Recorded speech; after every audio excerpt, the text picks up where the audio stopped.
Good evening and welcome everyone to the school committee meeting of October 1st, 2024.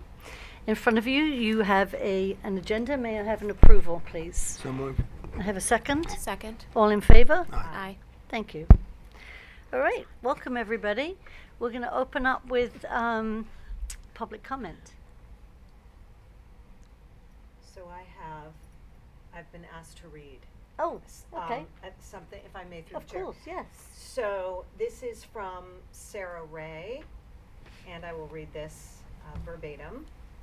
Please join us for a special meeting of our PTO, October 2nd, 6 p.m. in the CPS cafeteria.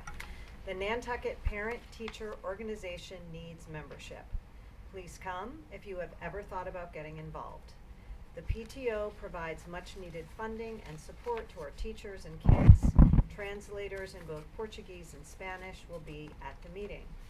Historically, the PTO fundraises to provide things like gap funding for teachers to purchase supplies for their classrooms that are not covered by the budget, extracurricular scholarships for any student who applies, scholarships for graduating students, and many, many, many more things. This organization has existed for 44 years and needs community involvement now more than ever. Let's do what we do, Nantucket, and show up for our community. And then it goes on to say, can't make it to the meeting, log in with Google Meet, and there's an address. So I will leave this here if anyone wants to take a picture of the address. And perhaps we can share it. Is there a way we could get that maybe sent out? Email to everybody? That would be great. Thank you. Terrific. Thank you. Anyone else for public comment? Seeing none, we'll close the public comment and we'll move on to the superintendent's update. This is the only part of being a superintendent that I'd want to ever do, which is just a report. This is on behalf of Dr. Hallett. So bear with me because I'm just looking at this for the first time. To touch upon the October student enrollment, we are currently at 1,722 students. We're down 9 students from September 2024 of 1,733. We have gained 4 students at the elementary school. We lost 2 students at the intermediate school. We lost 3 students at CPS, and we lost 8 students at the high school. Numbers shift in the first month based on students who have registered, but then they sometimes register but don't start school right in September. So this is not unusual to see some fluctuation. ARX Ed. As Dr. Hallett has mentioned in earlier meetings, the district started utilizing a new platform called ARX Ed for all of its mandated training requirements. It's a one-stop shopping for employees so that they can complete all mandated training sessions in a much shorter time. So this will be a lot easier, I think, for our staff. The trainings are succinct and to the point with colorful graphics and easy to show instructions and pertinent information. There's a whole list of ideas, but to give you an example, training such as restraint training, mandated reporter, anti-discrimination, McKinney-Vento homeless student assistance, food allergies, and many more. So these are all available for our staff. Our athletic coaches have their own mandated training suite as well, slightly different from the suite used for educators. The ARX Ed provides a progress report every 15 days, and as of this week, 51% of school employees have completed all of their trainings. 2% are still in progress, and 47% have not started yet. Our original deadline for completing this training was today, but we will be extending the deadline for another 2 weeks. E-bike. You've heard quite a bit of conversation here at the committee regarding e-bikes. So this is the update. Nantucket High School has had 31 students complete the bike safety course with Officer Thompson.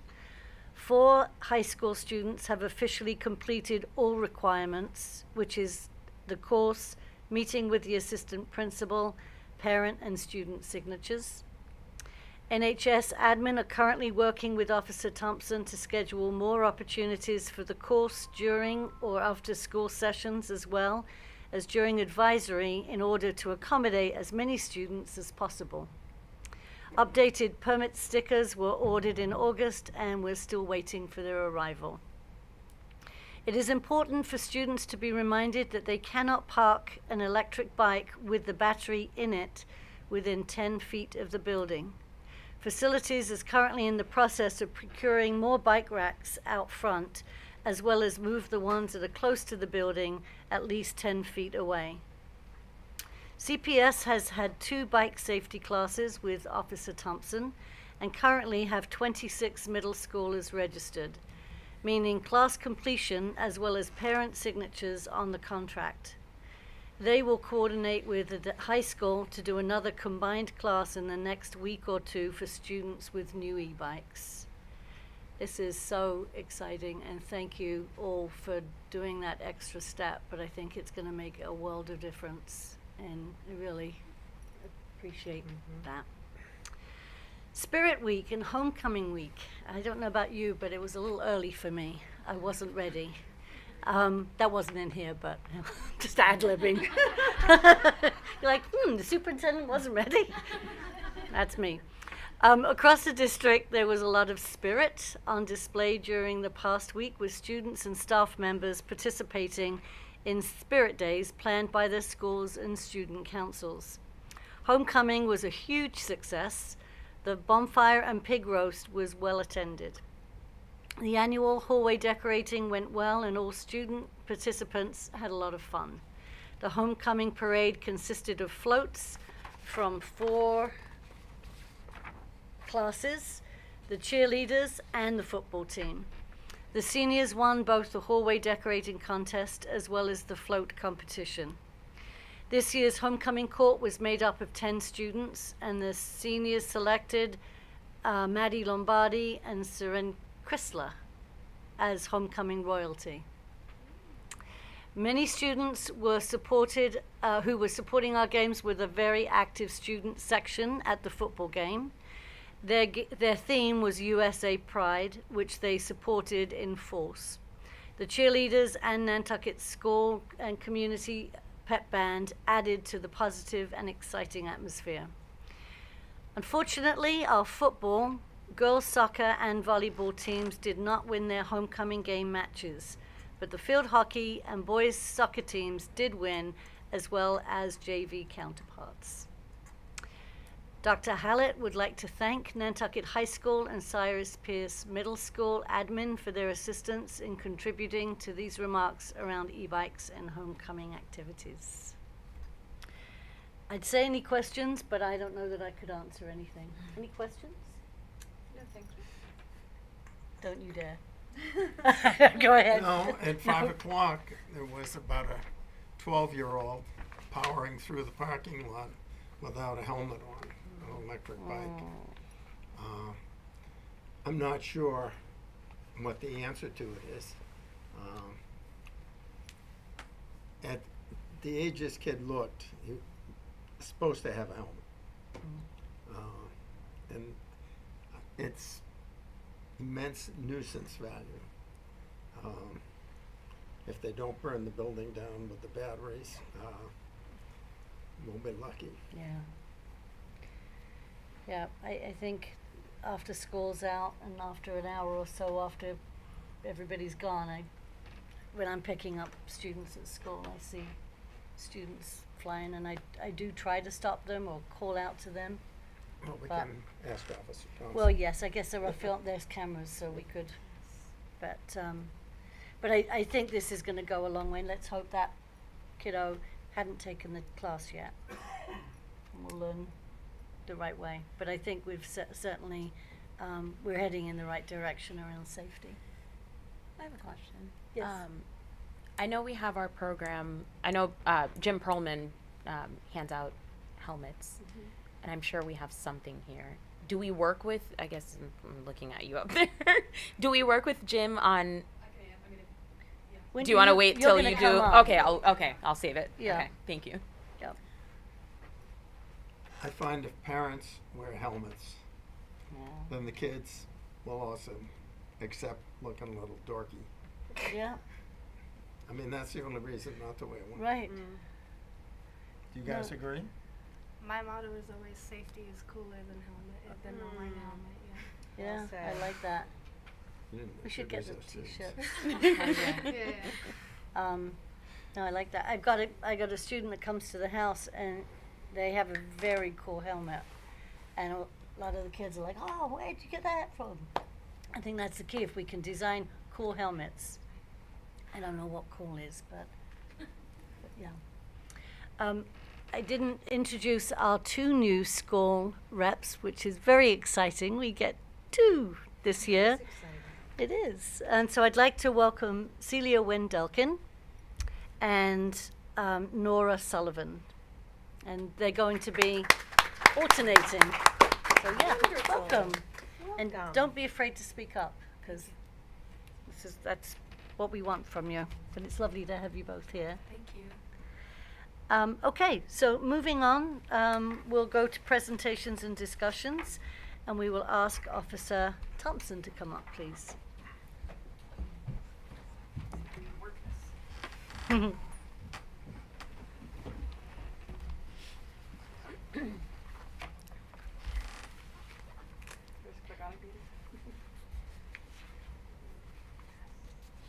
got this.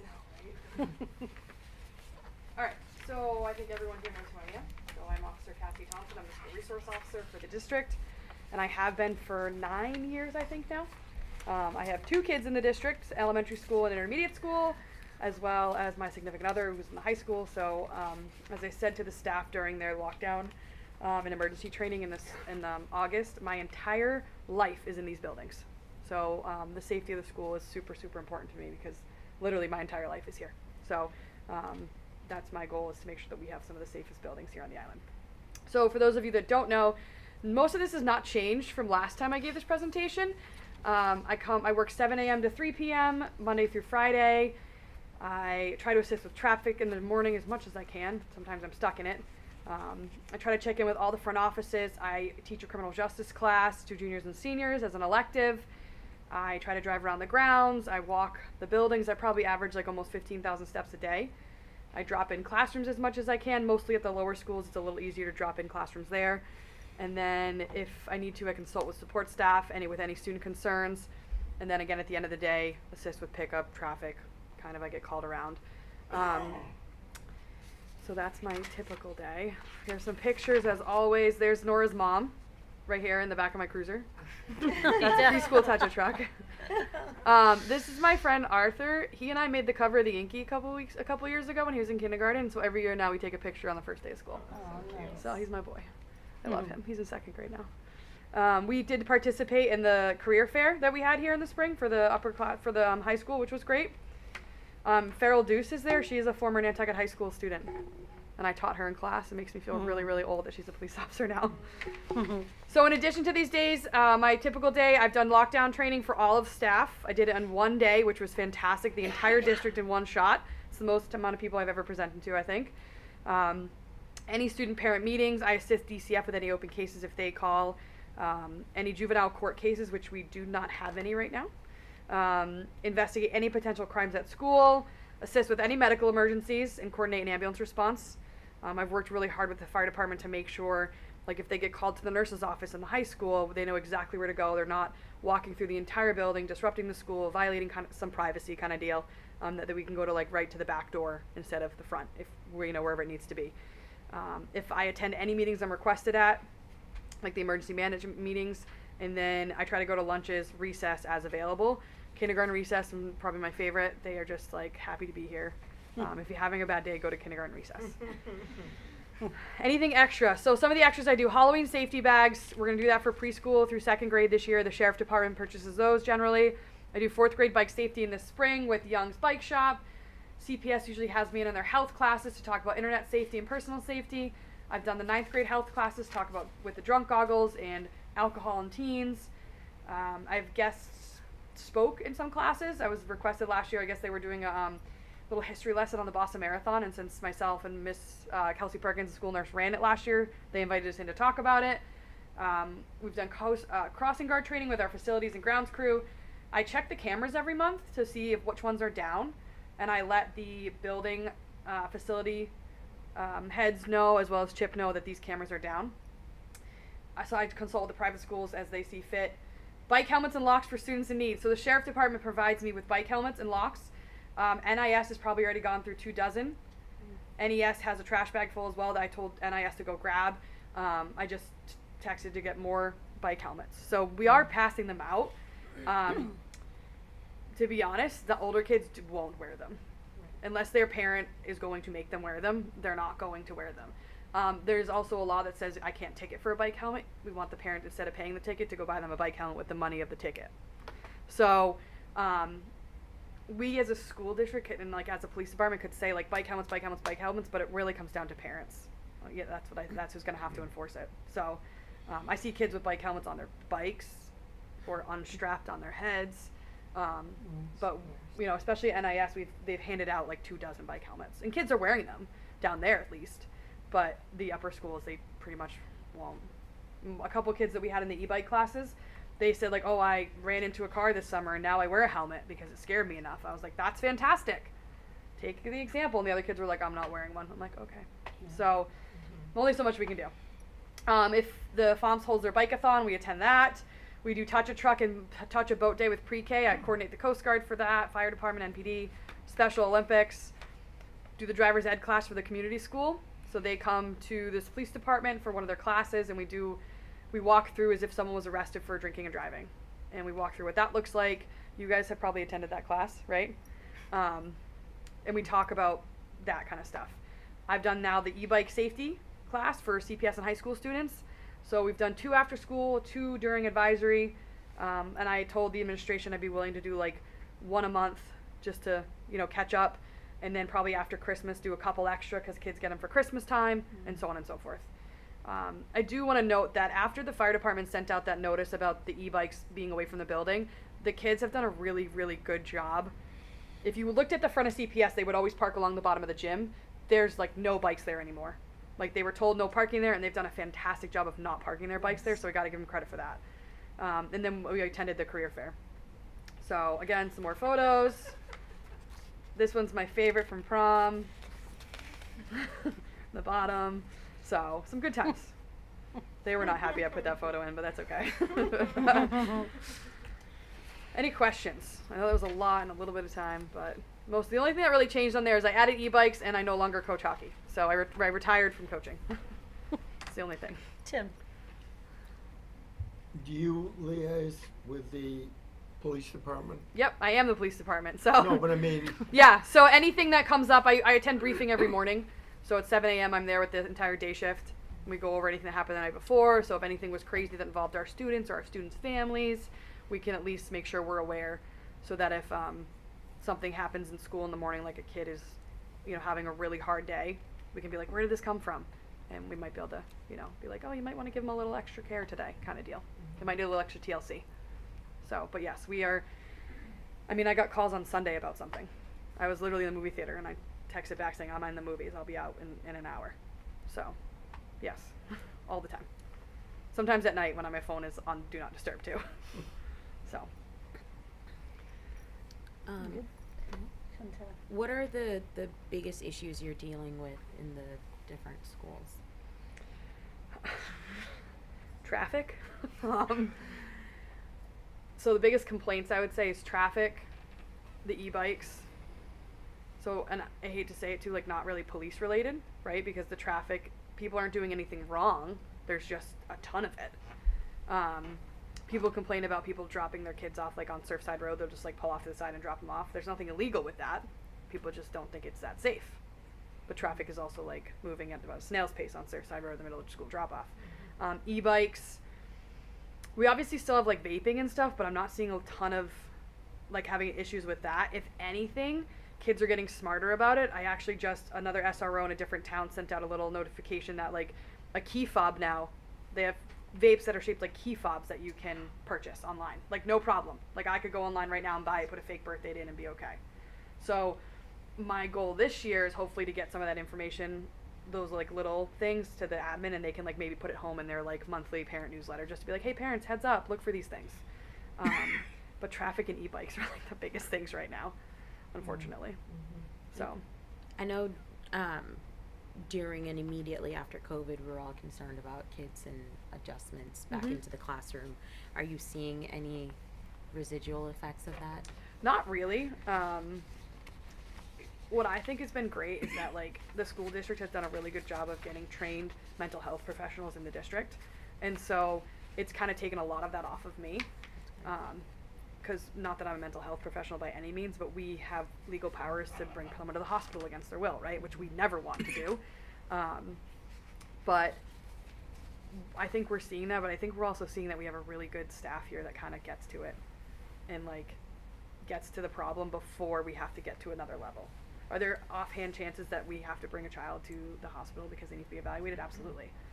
But those have been very far and few between. So, Thank you. yep. It seems, well, Cassidy, I say this every year, we want to clone you. Yes. So first, is there any discussion around backup for you? I think or- there is, as long as we have staffing, and I think we're getting closer and closer every few months. We already have someone like pretty much trained, ready to go. I think they need one more class offered by the state, and I actually think she can get a waiver until she can take that class. So we want it, and I know the superintendent had asked for it. I think it's just a matter of our own department having enough people. Right. So, Thank you. Well, I hope so. Thanks. Fingers crossed. And then it seems to me, and there's no wood to knock on, but it seems that there's been a de-escalation of the vandalism that we saw. why'd you bring that in? I know. Just I kidding. was gonna say it. Yes, But I think. just want- I know. I should have smudged it. I think I don't want to say this because I I feel like know, I maybe the know. TikTok challenges have gone down a little bit. Okay. Maybe I haven't seen as much.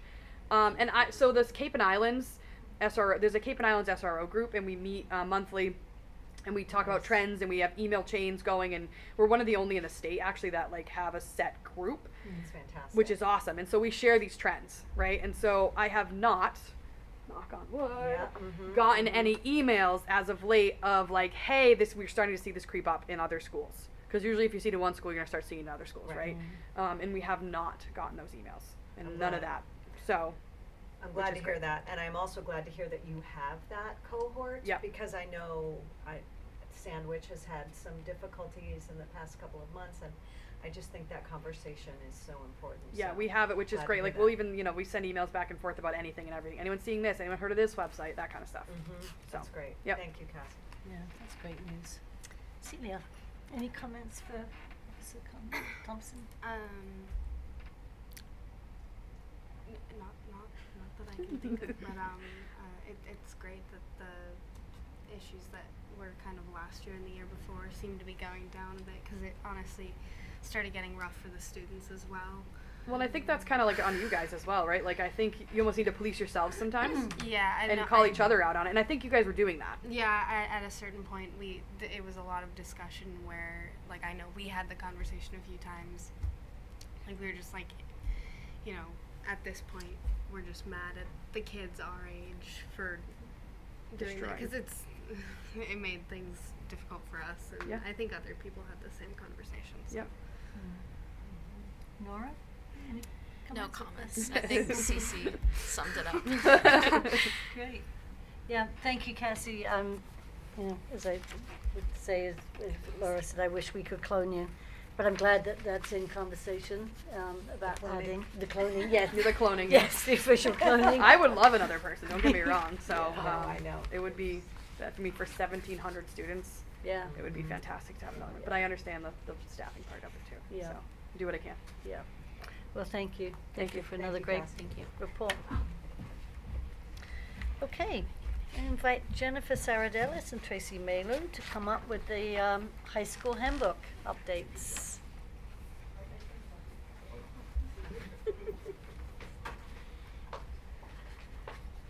Good evening.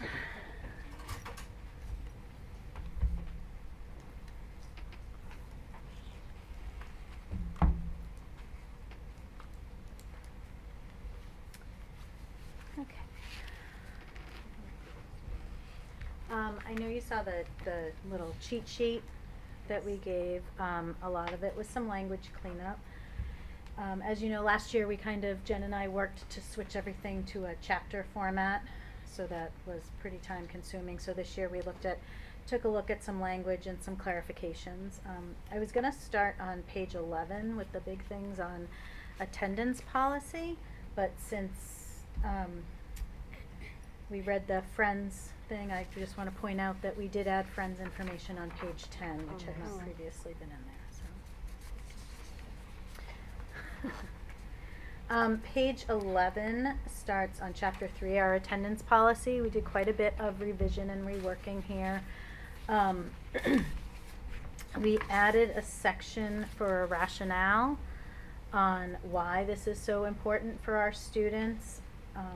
Accountability data is coming out. We kind of had the foresight in looking at this to see that we knew that absenteeism and tardiness and chronic attendance issues were becoming a greater problem and have not been remedied post-COVID the way we would hope. So we did quite a bit of tweaking to this section. Under attendance-related procedures, we added some new information for clarity so that hopefully that's more clear to parents and families.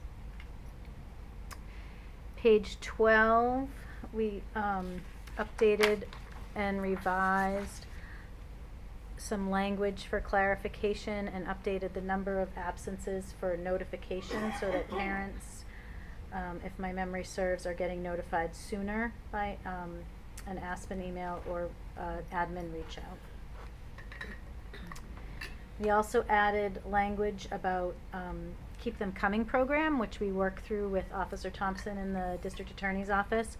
So in keeping with our work and restorative practices, we took the approach when we started talking about these changes last year to make things more restorative and supportive and have interventions and not as punitive.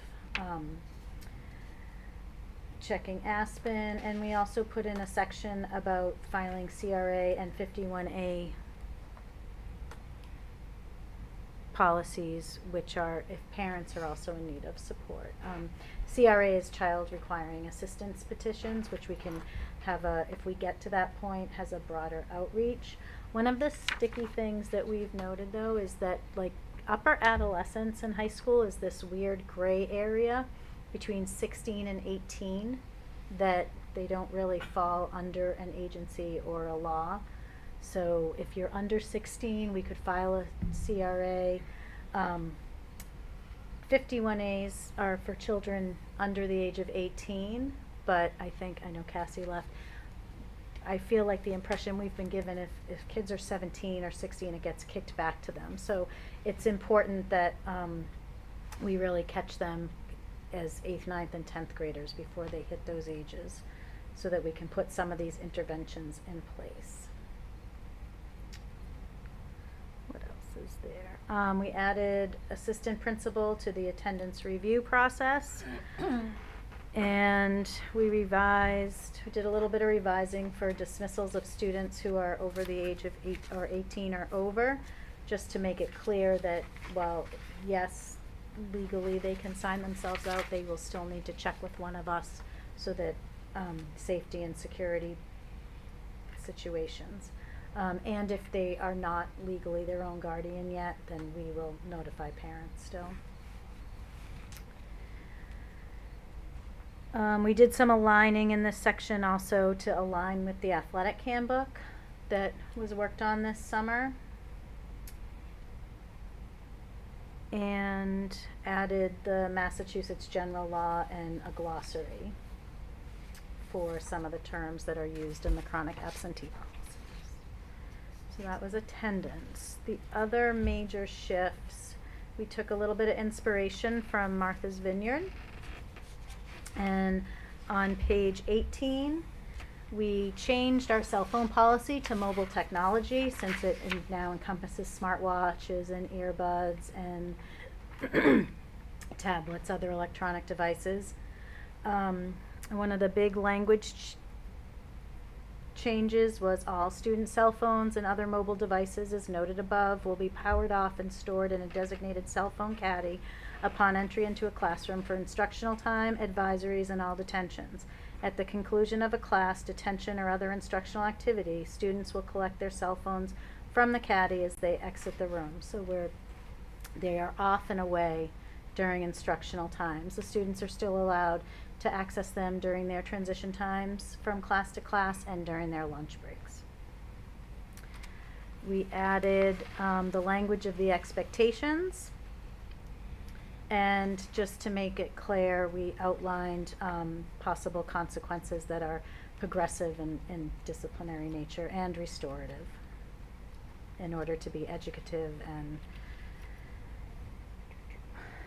And then the rest of them, I think, were mostly just language changes from page 20 on. Things like changing to reflect the new dismissal time, language amended to include parent notifications. We did strike out in the handbook the canine detection, but we kept in the addendum since currently our police department doesn't have a canine officer, but we did keep the addendum in case something comes from. That section was specific to our Nantucket canine. So. And I think the rest were just small tweaks in language and kind of cleaning up some typo. Oh, I'm sorry. On page 35, the save stuff. Do you want to talk about save?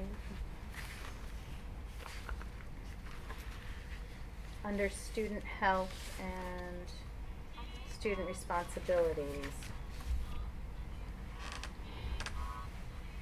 Yeah, we have implemented over the last couple years the SAVE program. SAVE is Substance, Alcohol, Vaping Education Program. So for students who are either caught vaping on school property, caught with vape devices, or substances or alcohol on school property, will be referred to the SAVE program as part of their discipline. So it is part of their disciplinary measures. And so depending on what they're caught with and the nature of the infraction will determine what other consequences are implemented in addition to the SAVE program. Parents may also refer their student to the SAVE program, so a student doesn't have to have gotten in trouble to attend SAVE. We have had parents say, I'm really concerned about my student vaping, and I would love some education around that for my student. And so we do have students attend the SAVE program through parent referrals, but it is part of our restorative disciplinary measures, so that we're providing that in education piece in addition to consequences, whether they be in-school suspensions or out-of-school suspensions, so that they're learning from their decisions and how to live a more healthy lifestyle. That is run by Elise Norton in collaboration with our Bridge program, and currently Alan Travioni is the lead teacher in our Bridge program. So they together will lead that group. It is a 7-session program, so during advisory, it's during the school day, which is nice. So students will attend the session during their advisory on Tuesdays, and it runs for 7 sessions. There's attendance. And they do receive a certification at the end of it that they've attended the complete SAVE program. That was all the major ones. Thank you. Thank you. Chantal, any questions? Just curious about the change to the, trying to find the exact language that was used, the dress code to reflect the, you know, inseams and midriffs and that sort of thing. I've been hearing a lot of, I think it's great that you guys are addressing it. Some of the things that I see kids wearing nowadays, I'm just shocked that parents even buy those things for their kids in the first place. So, and then they wear them to school, which blows my mind. But my concern is that it seems like enforcement of that rule isn't necessarily equitable for boys and girls. And that's what I've been hearing quite a bit about. And I'm wondering if we're trying to make sure that when we are doling out punishment or redirecting our kids, that we're ensuring that we're addressing the boys as well while we're tackling the I issues think, with the girls. I can't speak for Mandy and Jen, but my own experiences over the last 20 days, I personally have addressed boys and some, and just redirections and reminders and the girls that I've kind of mentioned things to, I think people are pretty responsive and it's been okay so far. Some of the changes were made based on parent feedback from last year when the way it was written, there were questions, well, how much is too much or how much is not, how little is not enough, and so things were put in just to kind of give a guideline. The nature of the dress code tends to be subjective. And that gets really tricky because then we run risk of inequity, as you said. And so whenever we're working with students around any decision they make, we come from an educational standpoint more than a punishment standpoint. We don't really like to use discipline and punishment. It's more restorative and about making good decisions and learning about why those decisions are in students' best interest. And so we're always mindful of inequities in gender, inequities in race, and so that we're not inadvertently targeting a certain population of students. And dress code is one of those that we have to be extra mindful about because it can be subjective. What I think is appropriate for school could be different than what Tracy thinks. In So we addition to put some people's language in tolerance to levels. help it be more equitable. Does Thank that answer your Yeah, question? that's a Okay. great answer. We have to ever be mindful. Yeah. Ever be mindful. I mean, Yeah. these were issues when I was in school. Yeah. I won't talk about how long ago. And they're all different body types too, and so Exactly. a particular article of clothing that is acceptable for one student could then be perceived as unacceptable for another student depending on body type, and that is really tricky.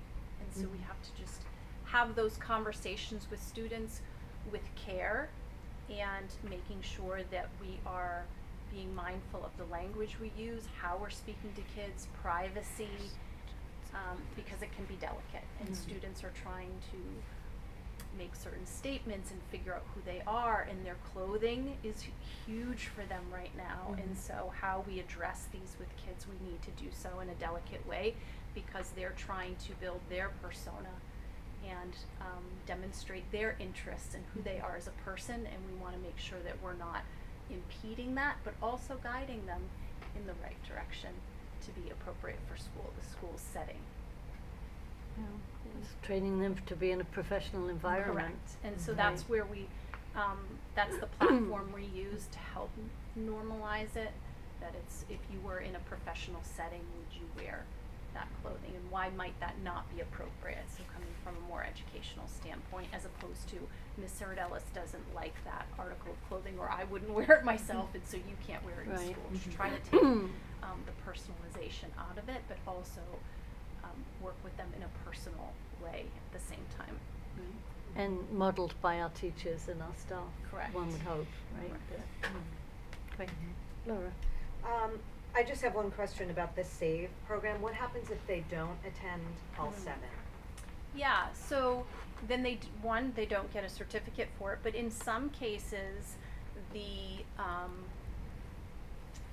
I don't like to use the word severity, but the type of discipline they receive could be lesser if they are attending the SAVE program, because It's in lieu of that traditional it could be consequence. because we really value the education piece, and so if they don't fulfill that piece, there could be other consequences in addition to that. Or alternatives. Or alternatives, yeah. That makes sense. Thank you. I just had a question regarding the SAVE program. We were having students go off island, I thought, for a program. Is that still in place? I can't remember That's the name of it. the PASS program. PASS program. And it is, it takes place on the Cape, and we do have someone that will travel with students. That also could be an alternative to the traditional suspension, whether in school or out of school suspension. And students could attend PASS for a wider range of infractions, Okay. from lack of school attendance to potential substance use to school avoidance. It could be a wide range of things. And how long does that last? It's usually, it ranges 3 to 5 days. Yeah. The minimum kids can go is 3 days. They will do a week program. So there are kids on the Cape that go for all 5 days, probably because I'm sure it's easier for them to get Yeah. there. But we've had kids last year that went, ranged either 3 or 5 days. Some students said, I'll try the 3, and then on the 3rd day asked to continue and finish out the week. Great. Because there is an academic component to that, a therapeutic component to that, and so students are getting a more comprehensive support to help them modify their behavior. That's great. Thank you. Tim? I like to beat a dead horse. Hats and hoodies. Yeah. I still don't think that they're appropriate.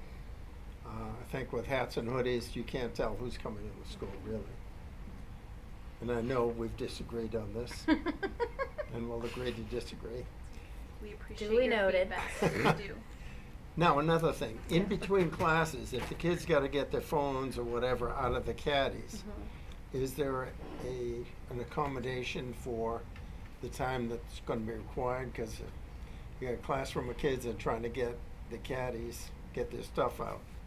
I think our teachers have, what I've observed so far, and maybe Celia and Nora can speak to it.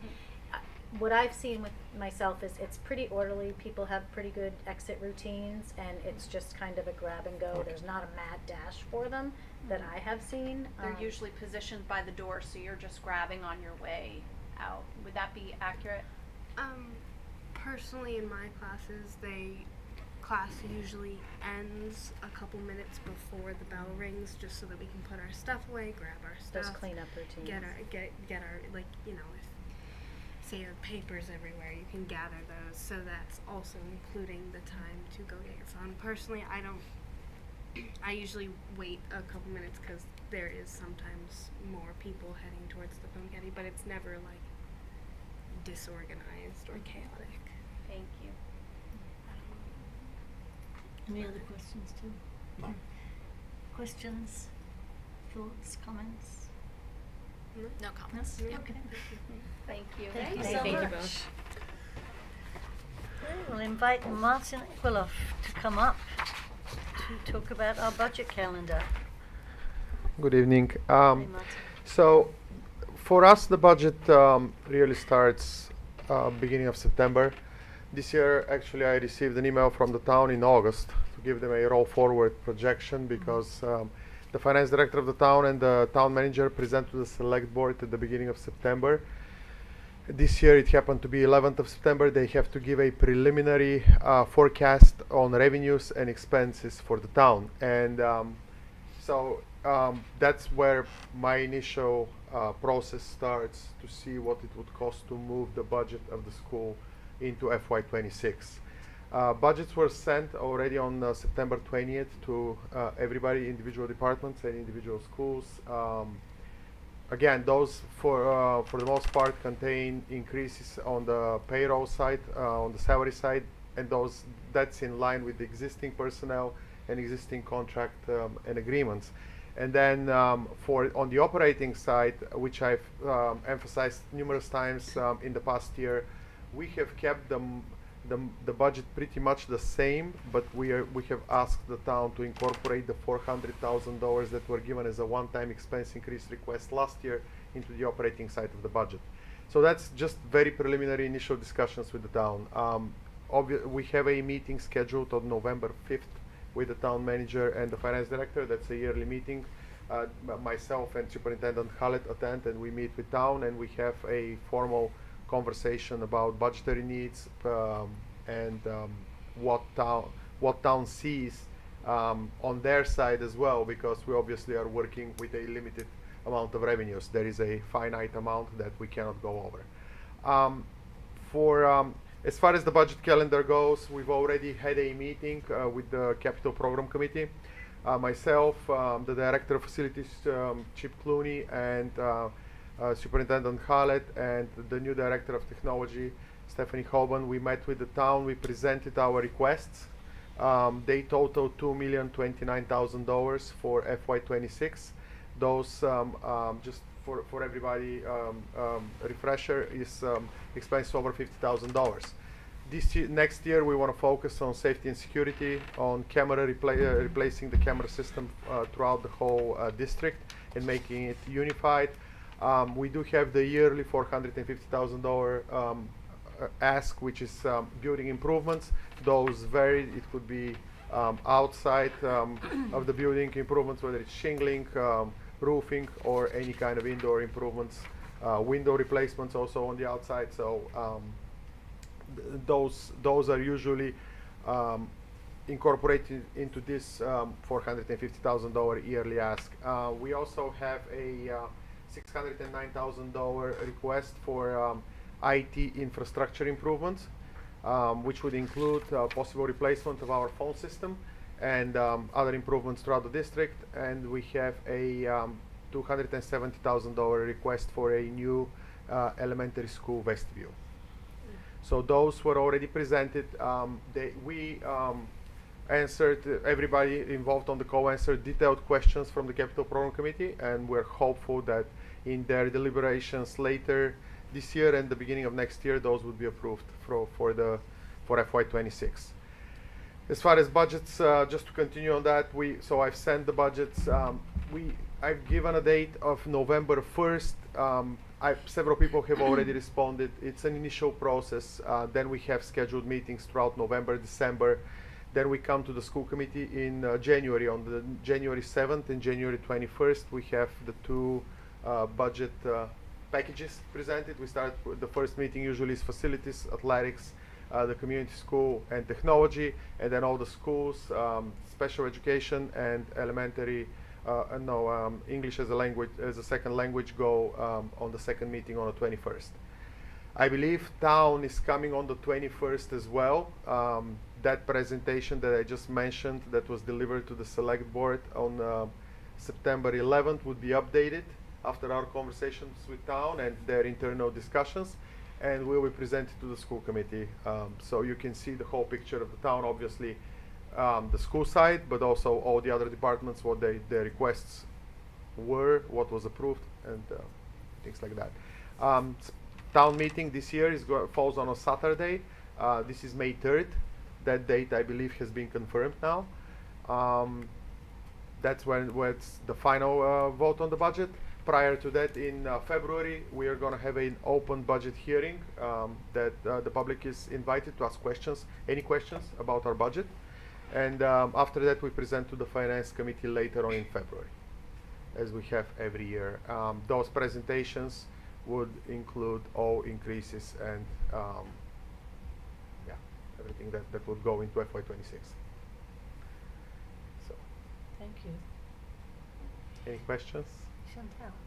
No questions. Good luck. Thank you. Thank you so much. No questions. Thank you, Martin. Tim? All set? I don't have any questions either. Thank you very much, Thank Martin. you. Thank you. And Thank you. by the way, I forgot to mention the community school as well, obviously. They're included in those discussions. We already have had initial meeting with the executive director of the community school and the business manager there. So it's a discussion. As you know, their budget is a little more complicated than ours. It's not straightforward because there is a revenue side as well. So that's what we're focused right now on. Thank you. Thank you. Thank you. We've removed from the agenda today the superintendent goals as we had initially intended Right. to discuss. And in conversation with Dr. Hallett, we are going to work on putting in a new calendar together for her goals and then also for the evaluation piece. Right. But I did ask her to actually take care of herself for the next few days and not be concerned about getting everything ready for our meeting. So just to update you on that, yes. Okay, moving on to discussions and votes to be taken. May I have an approval, please, for the funding from DESE to Nantucket Community School for high school equivalency testing for $1,000? Move approval. May I have a second? All in favor? Aye. Aye. Thank you. May I have an approval, please, for the donation from the Nantucket Triathlon Club to Nantucket Community School Family Swim for $4,000. Move approval. May I have a second? Second. All in favor? Aye. Aye, thank you. May I have an approval, please, for the donation from Community Foundation for Nantucket to Nantucket Community School to support adult English speakers of other languages, their classes for $20,000. Move approval. Second. All in favor? Aye. Thank you.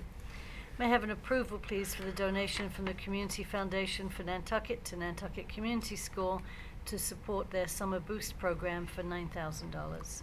Move approval. Second. All in favor? Aye. Thank you. May I have an approval for the donation of school supplies from St. Paul's Church with an estimated value of $650 to NES and NIS school. Move approval. Second. All in favor? Aye. Thank you. May I have an approval for the 2024-2025 Nantucket High School Student Handbook? Move approval. May I have a second? Second. All in favor? Aye. May I have an approval for the meeting minutes of August 20th, 2024? Move approval. Have a second? Second. All in favor? Aye. Thank you. An approval, please, for the meeting minutes of September 3rd, 2024? Move approval. Have a second? Second. All in favor? Aye. And lastly, if I could have an approval, please, for the transfers and invoices? Move approval. Second? Second. All in favor? Aye. Aye. Thank you. All right, anybody have reports from subcommittee meetings? We're meeting on Monday for policy. For policies, okay. And Cape Cod Collaborative will have a new executive director. Paul Hilton is stepping down after 20 years, which Wow. is, I know, is wonderful. It would be Yeah. a big loss and big shoes to fill, so that's my Yeah. subcommittees. And in addition to policy moving to Monday, DEI is meeting on Friday at 1 o'clock. Thanks. Great. Anything from you, Tim? Nothing from me either. Student update, would you like to? Absolutely. Sure. Great.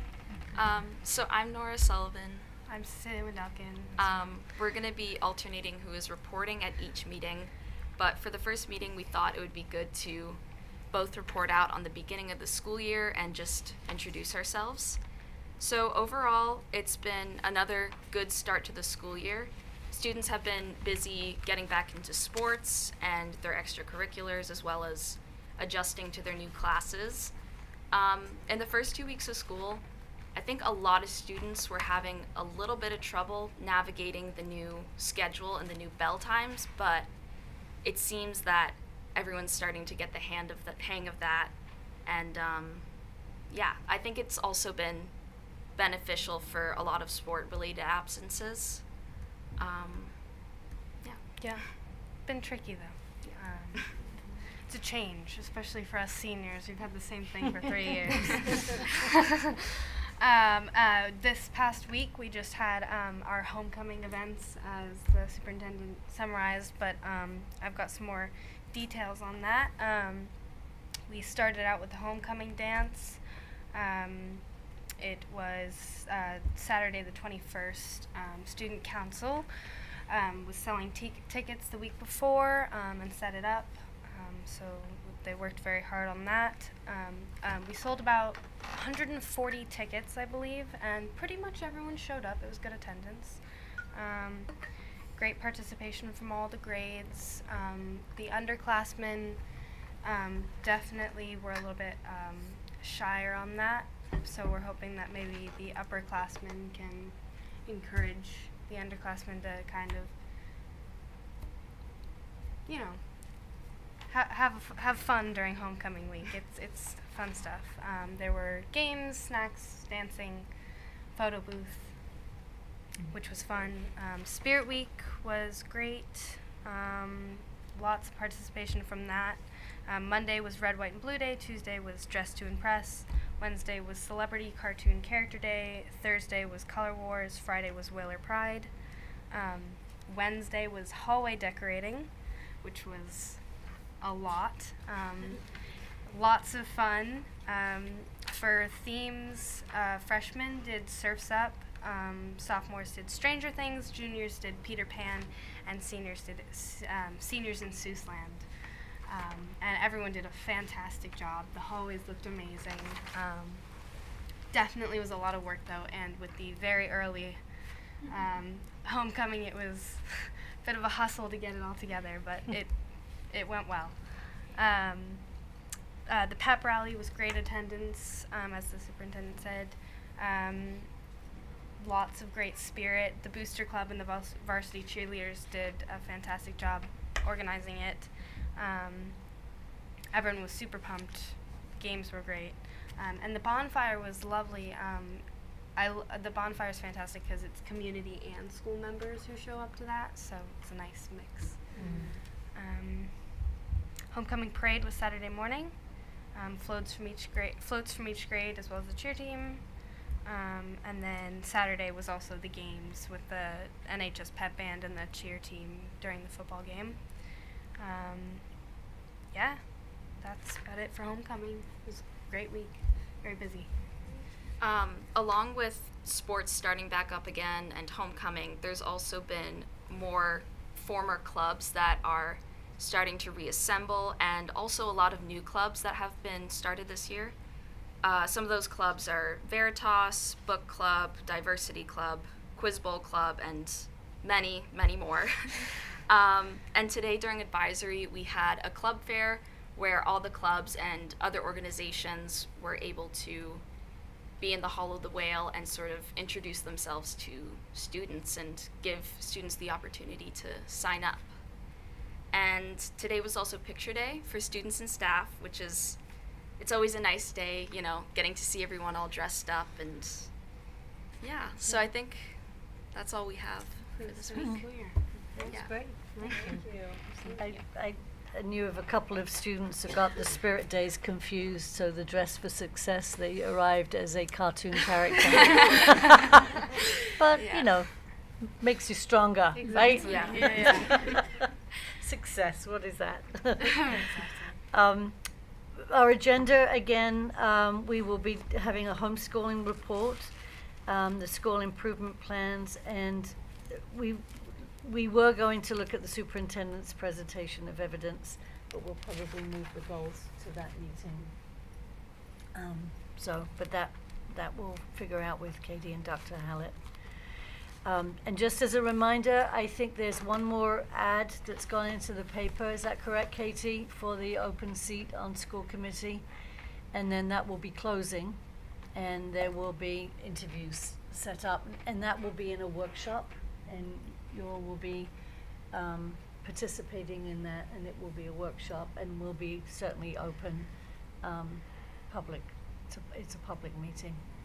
Can you also share how people can submit their interest? Yes, so the letter of interest would go to the superintendent, attention school committee, and it would, I'm not sure, I haven't seen the ad, if it asks for a paragraph, does it, of why you want to run, or why you would be interested in filling the seat? It's on the website. It's a letter of interest and resume. Letter of interest and resume. Okay, thank you. Where on the website can they find it? It's under employment opportunities and under school committee. So it's under employment opportunities, and also it's listed under school committee, and that will be the application that you can fill out. Great. Got a question. I have a question. Question. Yes. Is it possible to send that to all families across the district in like English, Spanish, Portuguese, so that all parents know what the It's a great idea. Thank you. So, Katie, maybe you and I can talk tomorrow about emailing parents, just if we could get it translated into Portuguese and Spanish, so that we could just send it out, because I know that this is a highly watched episode on Channel 18, but we're not probably catching everybody. So it would be good. That's a great idea. Thank you. It's going out on Thursday. Oh, it's going out on Thursday already? Well, Yeah, through email. yeah, Yes. thank you. So on Thursday, there's an email going out to parents translated in multiple languages that explains how to apply and who to submit to. Thank you, Katie. They can't hear you. Thank you. Thank you. All right, if there's no other business, then may I have a motion to adjourn? So moved. May I have a second? Second. All in favor? Aye. Aye. Thank you, everybody. Have a good night.